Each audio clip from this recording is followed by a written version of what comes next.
me tell you something right now. His name ain't what they've been telling you. It's not? No! His name is Yahusha. Say it with me. Yahusha? Mm-hmm. And you best believe he was not born on no December 25th. Alright. So Shalom Yeshua.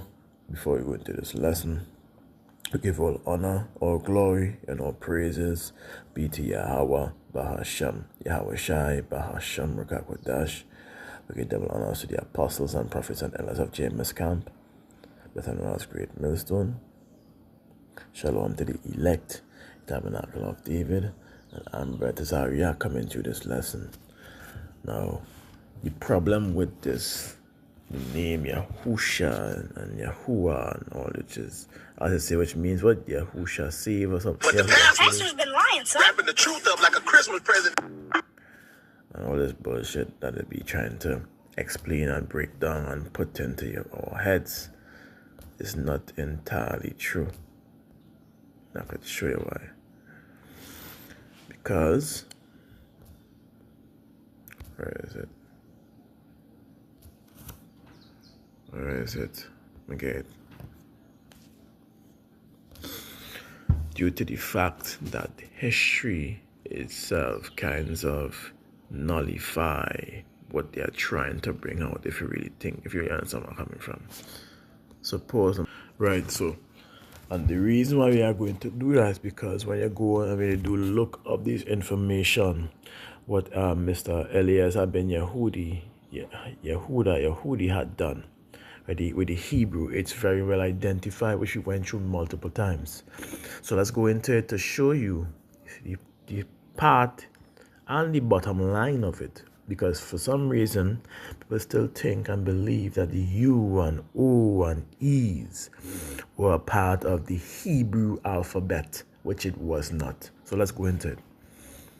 This rabbi, slack here for I put my aim was to spell rabbi and the autocorrect spelled rabbit.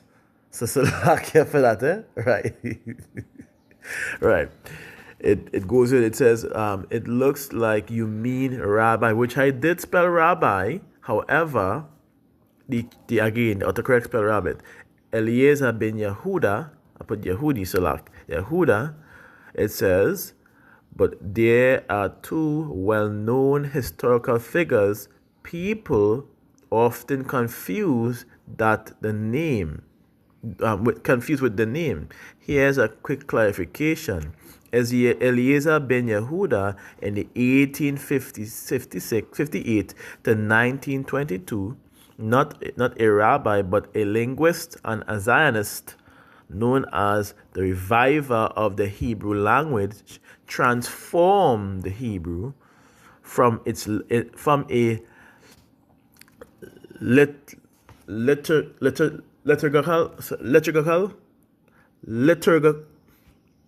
liturgical language into a modern spoken language, created new Hebrew words and promoted Hebrew-only education. So you see what's happened? It was a restructured Hebrew. It wasn't an ancient, proper Hebrew that we had from before, during the Proto-Semitic, even before that.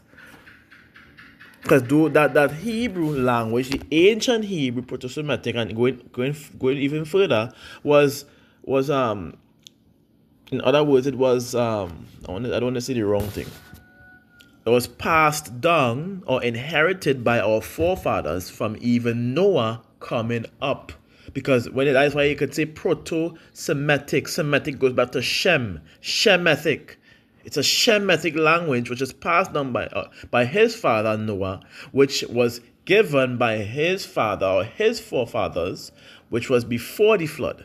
All right? Now, if this information with the Proto-Semitic language or construct or ancient Hebrew lines up with your O, U, and E, then you can say his name is Yahuwah and Yahusha. But this is where you have it wrong, because let's keep reading. It'll show you. It says, because you see from where it says what he did. What did he do? He transformed Hebrew. That's what he did. He transformed Hebrew from its liturgical language into a modern spoken language. It's a restructured Hebrew. It's not Yahweh, isn't it? No, it's Yahu and Yahu, which is why you have in Yiddish you have plenty E's and O's and U's used very heavily in its language. The aim is to drown out the ancient facts of the language, the consonant letters. Let's read it. Created new Hebrew words and promoted Hebrew-only education. Lived in Ottoman Palestine, later Israel. Let's keep going. It says, well, okay, so let me just see if I could, trying to see if I could, I didn't screenshot all. So like, I wanted to go into the rest, but I'm sorry, I guess. We'll just make sure. No. Okay, well, let's read the part. It says, but originally, W and Y, which has the square text symbols to identify the letter itself, right? It says they became metric lexinus helpers, not true vowels, right? It's because it was never vowels, to be exact. It says bottom line, the ancient Hebrew had no written vowels. It says O, U, and E were never letters. Again, O, U, and E were never letters. Vowels, again, O, U, and E were never letters in the Hebrew alphabet, in the Hebrew consonant letters. O, E, and U. Vowel marks were added over 1,000 years later. How could y'all say that this name is Yahuwah and Yahusha when your literal letters that makes up that sound was added in later than its origin, than its origins of its Hebrew letters or consonant letters? Or sound or pronunciation. It says modern Hebrew pronunciation reflects later traditions, not original spelling. We are seeing this happening.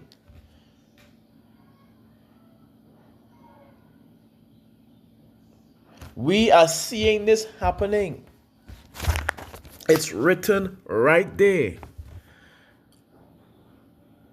Let's keep going, because I did decide to say, were there any W pronunciations? Seeing that there weren't any O, E, and U, were there any W pronunciations or letters? It says yes, there was a W pronunciation around 3000 BC but I asked specifically just in case so you could see, it back this to further in it, but I just want to show people how far it even came from. So it says, but again, with an important historical linguistic frame, around 3000 BC in Proto-Semitic, early Northwest Semitic, the ancestors of Hebrew, W existed as a true consonant, which is part of its again. It is part of the Hebrew's alphabet and its origins deal with the consonant letters. O, E, and U is not. W is. Let's keep going.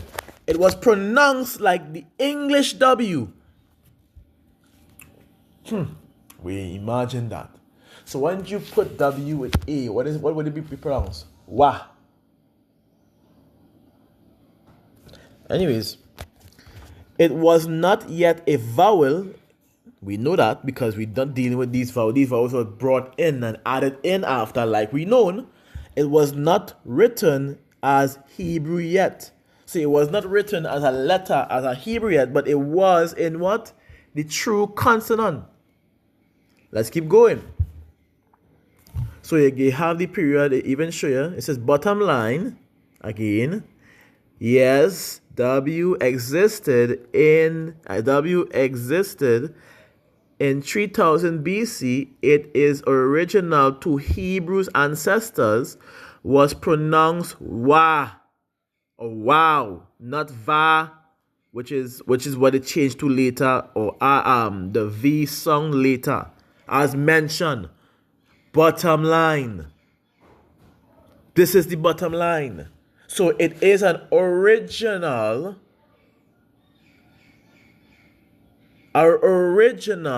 letter or pronunciation of our Hebrew ancestors, which we could backdate in the very said precept in Luke chapter 3 and going down all the way down. Let's read from where? So as we're dealing with proto-Semitic, let's go to Shem.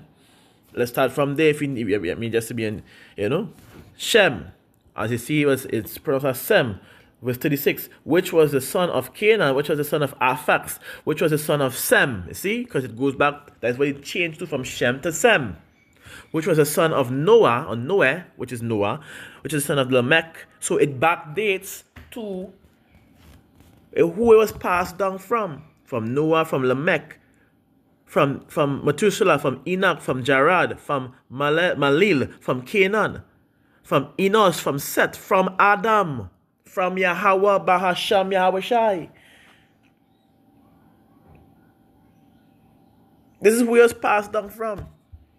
So which means the same language that Noah speak, which was inherited by his forefathers, which you read, going up, had no O, E, and U in them, which we can confirm is the ancient Hebrew, which was spoken by our Hebrew ancestors, which we know have the So anything after that would be a restructured or refurbished Hebrew, even in its older time.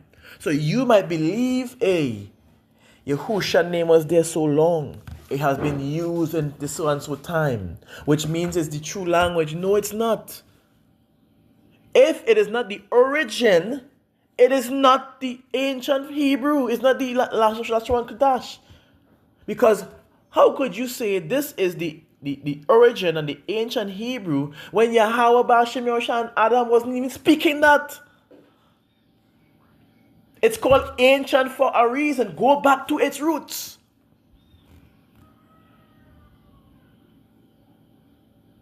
Okay, go back before the flood. I can't make it past the flood.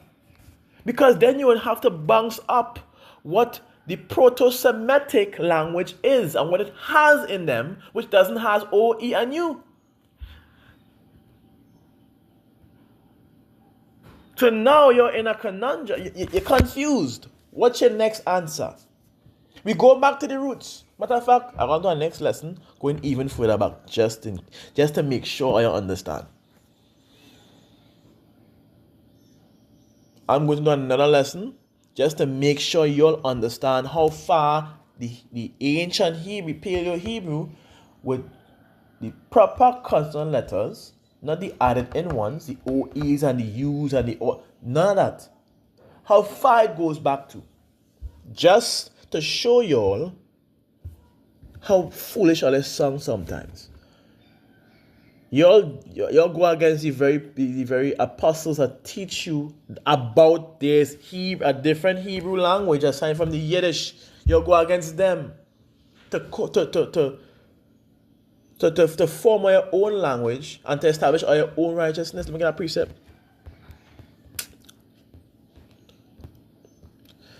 It says what? It says, brethren, my heart's desire and prayer to power for Israel is that they might be saved. For I bear them record that they have a zeal of power, but not according to knowledge. It says, for they being ignorant of power's righteousness. And yes, you will, because if you don't have the proper and true name, the real name, which is Yahweh Bahashem Yahweh Shai, then where's your righteousness? Which scripture says, it says the righteous run unto the name of Yahweh is a strong tower, and the righteous run onto it and is safe. Which means what? If the righteous is safe, that means they will have the proper and true name to access that power, which is Yahweh.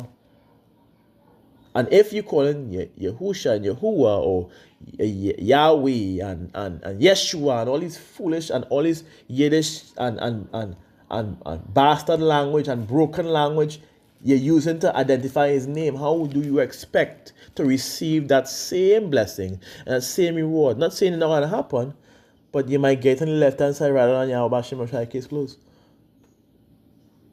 That is what it is. Let's read. For they being ignorant of power's righteousness, and going about to establish their own righteousness, have not submitted themselves unto the righteousness of power.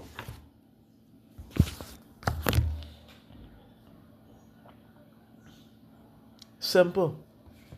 Which is why we could go back into what? It's pure language and show you, identify right there. Going back into its roots. We have the and we know how the name is pronounced. We have the Z-like shape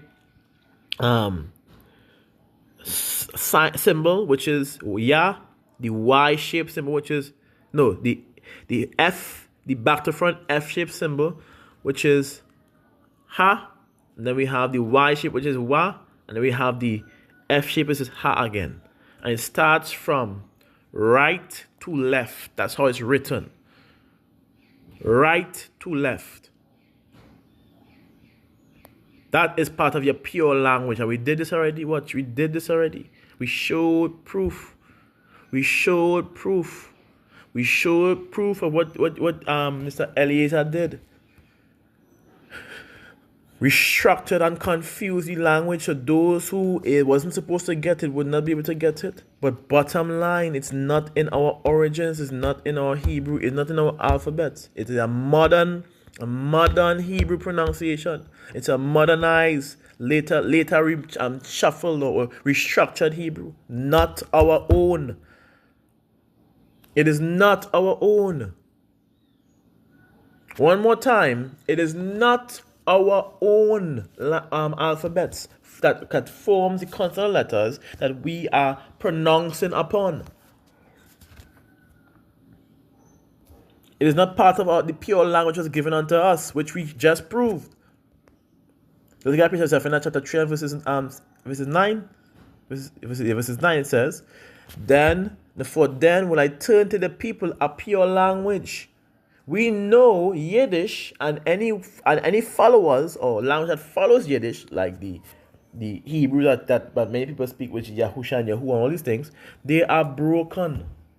They are not pure languages. They are mixed with Greek, Latin, Greek, and Hebrew mixed together, mingled together. It's not a pure language. We proved this before. Here's the purpose for the language, that they may call upon the name of Yahweh to serve him with one consent. Which means there's a reason why there's a separation in the doctrines with the people that speaks Yahuwah and Yahusha and the people that speaks Yahweh and Yahushai. And that separation is salvation is only for Israel, where they speak salvation is for everyone, which they have been disproven time and time again. And they still preach the same doctrine even after they were caught in error. That doesn't say wisdom, that says stubborn. That's what it says. Stubborn. All right? Because we know our people would have received the language, the name again, which again is part of prophecy. Let's get a precept. In Baruch chapter 2 and verses, let's start from verse 30. It identifies how people are as well. It says, for I know that they would not hear me, because it is a stiff-necked people, stuck in your ways, foolish. But in the land of their captivities, which we are in today, they shall remember themselves, and they shall know that I am Yahweh, their power, for I will give them an heart and ears to hear. Here's the point. And they shall praise me in the land of their captivity and think upon my name. How would they be thinking upon the name of the Heavenly Father, Yahweh Bashem Yahushua? Is because the prophets that are waken up would then wake them up. This is why they would be what? He said, we return to the people a pure language. This is why he said that. Right? This is why he said that. Because what we are going to remember ourselves, our language, our power, who's our forefathers, and what we're supposed to come out of it. It's part of it. Part of our remembrance, which includes the language and the name. And the name cannot be Yahuwah and Yahusha if the letter O, U, and E was never part of the ancient Hebrew, nor spoken by the ancestors. Going all the way back past Noah.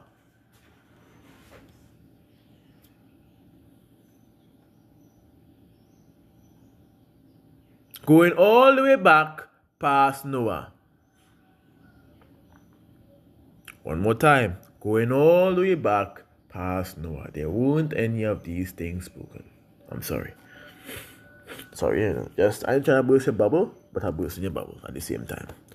So this is how we will get by the name by the prophets that was brought back or waken up to bring us back to remembrance as to who we are, the language we spoke, the name and the name of our power, so we come back to him and serve him and come out of this docile and horrific state, or afflicted state to be exact. All right?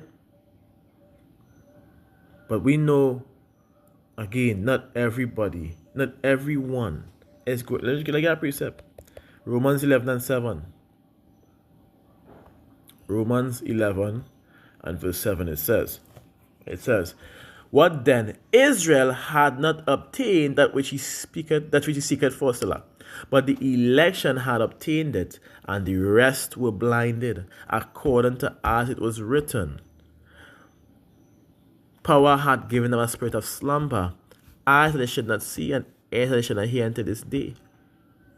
And many times we have came against the people who say the name is not Yahweh, is Yahusha, and we have broken it down, and they have retreated, which means they lost. We're not trying to win them, but they lost that argument. Yet they still teach that the name is Yahusha and Yahuwah. Talk about spirit of slumber.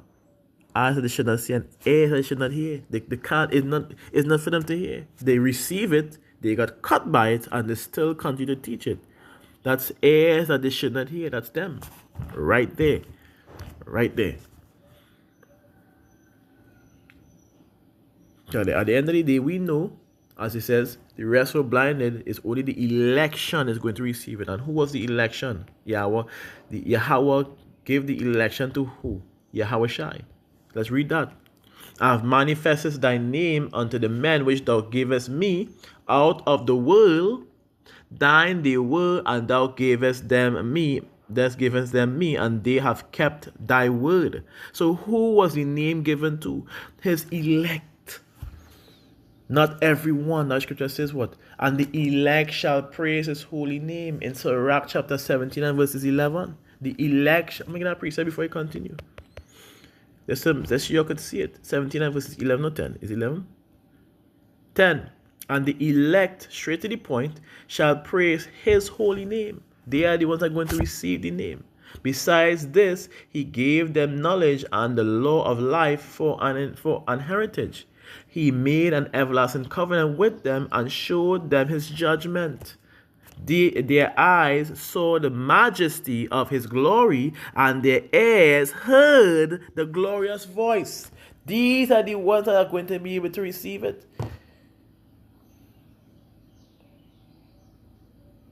These are the ones that are going to receive it. The election. Going back into John 17, verse 7, it says, It says what? Now they have known that all things that all things whatsoever thou hast given me are of thee. For I have given unto them the words which thou gavest me, and they have received them, and have known surely that I came out from thee, and they have believed that thou didst send me. So not only that they received the truth, wisdom, and they also had the faith to keep it. I pray for them. Who is he praying for? The election. I pray not for the world. Who is the world? The other children of Israel. The 2/3. Matter of fact, the rest of the world. But for them which thou hast given me, they are thine, and all are mine, and all mines are thine, and thine are mine, and I'm glorified in them. Meaning they are not going to fail. These are the ones that are preaching today. His name is Yahweh Ba'Shem Yahushai, and could go even further and even further and prove and prove and prove and prove and prove without fault. These are the ones that are, at any conversation, they bring the precepts to match what it says and even break it down even further. Not speak with your own tongue and your own mouth and you can't even go back and backdate history. You can't even do so, but you want to. No, this is not what it's about. Look at a precept in Isaiah 52. Scripture says, and verse 6. And it says, therefore my people, who is my people, the children of Israel, shall know my name. Let's get that precept before we continue. Exodus 3 and verses 10. It says, come now therefore, and I will send thou unto Pharaoh, that thou mayest bring forth my people, the children of Israel. Who is my people? The children of Israel out of Egypt. Going back into Isaiah 52 and verse 6. It says, so you see again, it says, therefore my people shall know my name. Another precept to show who is his people. Acts chapter 2 and verses 21 and 22. It says, it shall come to pass that whosoever shall call on the name of Yahweh shall be saved. It continues, ye men of Israel, hear these words. It's for who? The men of Israel. Yahweh Shai of Nazareth, a man approved of power among you by miracles and wonders and signs which power did by him in the midst of you, as ye yourselves also knew. Going back into Isaiah 52 and verses 6, it says, therefore they shall know in that day that I am he that doth speak. Behold, it is I. Our people are supposed to and are going to know his name. Not any of our people do. The election is going to receive that glory. The election is going to see that benefit.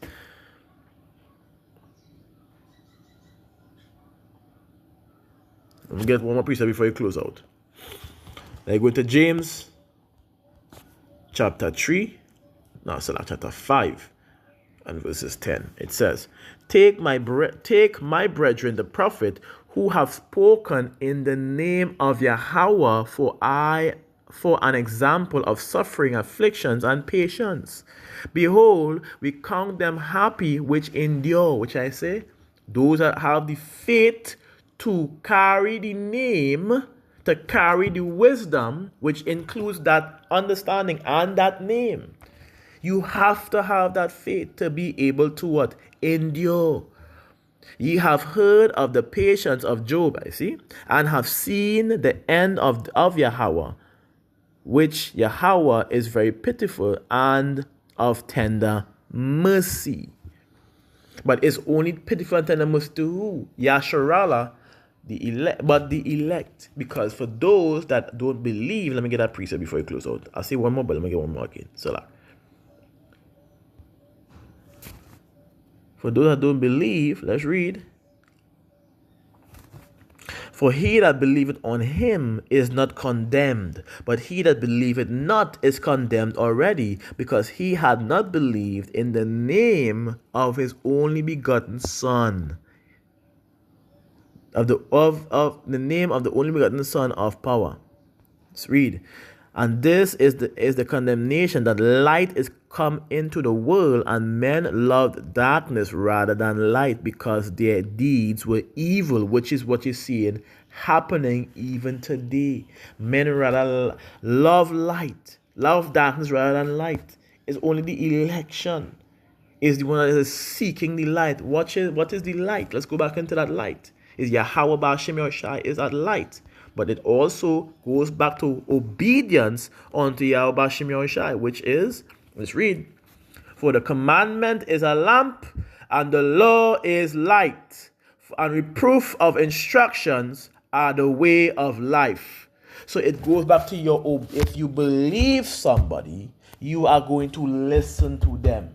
Meaning, if you believe in Yahweh Ba'Shem Yahushai, and he give you a command or an order, you are going to follow it because you believe in him.